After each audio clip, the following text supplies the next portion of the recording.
Magandang araw, ako si Tutoy Nick. Sa itong isang minuto, Tutoy Talks. Lukas na ulan. Happy weekend. Nairaos din natin ang isang makulang linggo. Tapos ko na din yung 5-day workout split ko. Check din ang week 2 action items ko.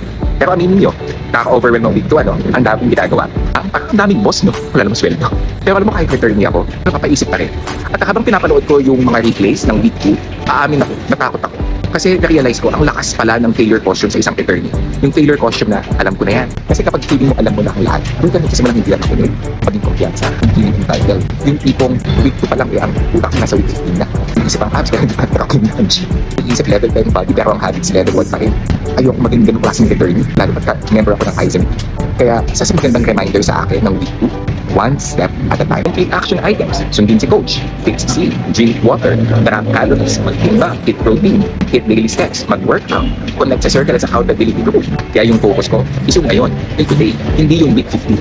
Kahit nga yung isang popular na prayer, di ba ang sabi doon, give us this day our daily bread. Bigyan nyo kami ng makakain ngayon. Pinag-uusapan yung ngayon. Yun ang importante. Yung ngayon. Kasi tomorrow is never promised. At kung ano yung ginagawa mo ngayon, magbibigay sa iyo ng results. O, dito mo lang kayo. See you again. Bye-bye.